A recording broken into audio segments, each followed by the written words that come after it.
Senior X30 about to get underway. What's the worst thing that can happen when you're on pole for the final? Your kart not starting. Collings is out before we even get started. So Jones and Flynn are on their own at the front, and Flynn gets the advantage. We're on board with Ewan Wilson as he runs behind Flynn and Jones through the hook for the first time. But Jamie Flynn in the RFM kart has moved into the lead. Looks like Dean Hale there in fourth place, is it? Yeah, Dean in fourth. Did a little bit of contact with Ewan Wilson in front, but no damage done through the hook. Jamie Flynn started P2 and through to first place. So Collings has had a sterling day all day, just can't get it going for the final. Disaster for him. No, indeed. And Craig Mooney now up into fifth position behind the leading four, getting very close indeed in the chicane there as Dean Hale in the fourth position kart, gets a little bit close. We're looking at Zach Jones in front of us, started pole position thanks to Collings' demise, and now he's there in second position as we ride on board with Ewan Wilson once again at the end of the first lap. And it's going to be very tight indeed, this battle, because Jones looks to be the equal on pace for Flynn at the moment. On board with the Helicam, probably the best pictures we've had from the Helicam at any of the Super 1 meetings we've done so far this weekend. The aircraft flown in conjunction with the organiser, the circuit owner, the officials and the drivers, so we can get this close-up action that they all want to see. It's helped, of course, by the fact that we've got a 4K camera on the aircraft this year, and that enables us effectively to zoom into the action and look like it's much closer than it actually is. Isn't modern technology marvellous when it comes to this kind of footage? We're on board as well with Wilson, another great example of the 21st century tech, the GoPros that we use, of course, nowadays to grab onboard footage so you can feel exactly what it's like on board with the drivers as they make their way through to Surtees once again. And interestingly, we didn't really make a point of it before, but did you notice, Alan, the first two drivers on the front row of this grid, both Welsh, local knowledge, once again, playing into the hands of those who know this place. Exactly, and Josh Collings, of course, who should have been on pole, he's a former Welsh champion, Jake, so the Welshmen doing well on their home track. It's how they do on tracks away from home, though, that will determine where they end up in the championship. Well, of course, you can always have a good race meeting on home soil, and that can actually give you the confidence to do well. As up to third place comes Dean Hale, so a good move from him. He has the nerve, once again, one of these drivers who makes an overtaking move and has the nerve to signal to the guy, come on, let's get after the leaders. Well, what do you think I'm trying to do? Dean's an old stager, isn't he? He knows that's the first thing you do. As soon as you overtake someone and you've got a little bit of a gap to the drivers in front, you just give them a little push signal. Don't overtake me back straight away.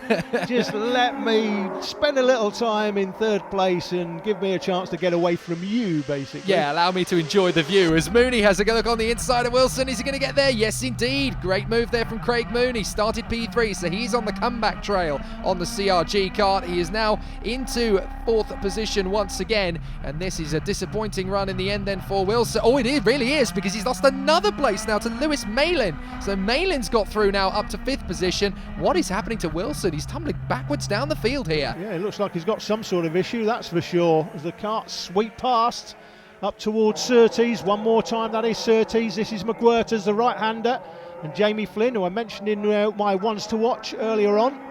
Out front currently from the 67 kart of Zach Jones in second, Dean Hale hunting them down in third.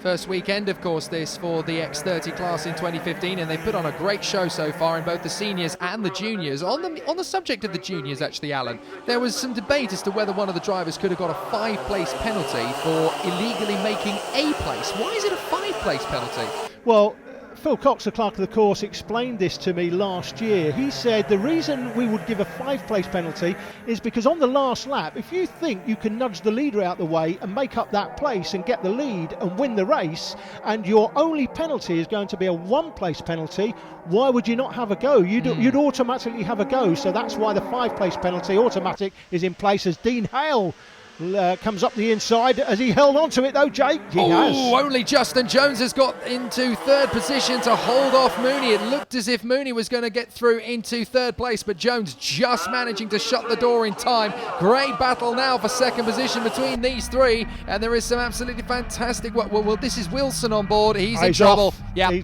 Clearly he's got some sort of problem. We saw he was having an issue with the car, and Into Parc Ferme he goes. Why is it always the camera car that hits trouble? It just seems to be the curse of the camera, doesn't it? Well, it has been this weekend, that's for sure. We had that problem in the, was it the Honda Cadet race? With Oliver Beerman, yes, he got cannoned into by Casper Stevenson. No fault of his own, of course, but it would happen to the car that carries the camera, isn't it? It's always the way. Meantime, back towards the leaders again as they make their way up towards the Spitfire Straight, and that will charge them towards Raymond's. Now, Mooney's looking very strong at this point of the race, right on the back of Zach Jones. He looks like he could be on for a potential podium here. He's got to really read the situation of the kart in front of him. He's got to look at where he's positioning the kart, the speed through apexes. Again, it's all about following the kart in front, not necessarily going for the move, just watching, looking for weaknesses. One driver that will be looking to go for the move will be Dean Hale. Dean will not be wanting to sit there in second place. If he feels he's quicker than Jamie Flynn, and clearly he will think he is, I think he may look for the move up the inside here at Chandler's, will he? Did that before, does it again, and that's the lead for Dean Hale. So nice clean move by Dean. He's through to the lead, and he'll be hoping he can put some distance now between himself and the chasing drivers. Yeah, absolutely. A perfect overtaking move there from Dean Hale. That's what it's like, threading the needle at 40, 50 miles an hour. You just got to have it absolutely planted and find that gap and make good use of it, and he's done so. And look, he's already put 3 kart lengths between himself and Jamie Flynn. New sponsor this weekend, Money for Your Motor for Dean Hale. They might be offering him money for his motor if he carries on like this. Well, he's doing a fantastic job now that he's got in front. It's now up to Flynn, of course, to get back on terms with Hale and not allow the 83 of Mooney, who's up to 3rd position. So we didn't see him make the move on Zach Jones, but he has got through into 3rd position. So Mooney having a great meeting. Yeah, and I think Mooney is the fastest man on the track at the moment. He's clearly closed down the 2 in front, and he's all over the back of Jamie Flynn. He's going to make the move in Raymond's here. He's got to. He's close enough. No, he's not close enough. He's not going to make the move yet. He's going to wait. Yeah, he's got to get through as quickly as possible, though, Jake. Can't allow Dean Hale to get away in front. Well, absolutely. I mean, he could have made the move into Raymond's, but it's one of those low percentage risk moments, isn't it? I mean, you have to assess, is it worth going for it now, or do I have an opportunity to gain a few more tenths, get a little bit closer, and then make the move? If you just banzai, anything can happen. You could burn out your tyres, you could end up hitting the kart in front. You've got to time it right. Yeah, Flynn's getting closer to Hale in front. We're coming to the business end.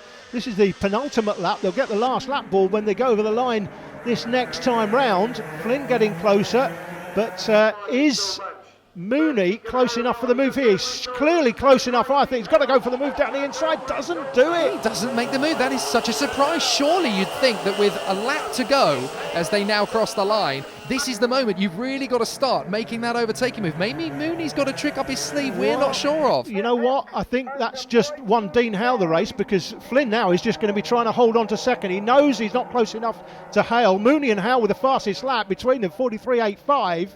But look, you can see Flynn looking over his shoulder. He's not thinking about the win now. He's thinking about holding on to second. So in the space of 1 lap, he's made the switch from optimism to realism. It's a little bit conservative, of course. Championships have got to be won, and they can be won or lost in bad judgment calls, so he's hanging on to that 2nd position. Hale has got the win here. Mooney again not close enough, sadly, to go for that 2nd position, although Flynn does have one final look just in case there's a mistake, but there isn't one. Dean Hale grabs the win in fine style. 2nd position for Jamie Flynn, from Craig Mooney in 3rd, Zach Jones coming home in 4th on home soil. Malin, Goldsmith, Wilson is the finishing order, although Wilson, of course, didn't get to the end of the race, and Collins sadly didn't even start it.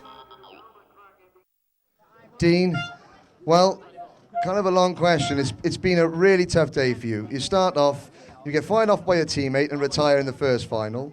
You then have the pole sitter failing to start the second final, and you have to come to the back to win. Try and describe your day. Yeah, it's been a hard weekend. I mean, I started like about half a second to a second off the pace on Friday. We had quite a steep mountain to climb. But yeah, sat on the grid in final at the back, and see Josh didn't start. I thought I'd try and make me opportunity count. And yeah, just kept pushing Jamie, and he's bloody hard to break down. But yeah, we got there in the end. I just want to thank Pat from Money for Your Motors for making it all happen, Les from Melio Sport, and all the Jade Kart team, and Jack, my mechanic.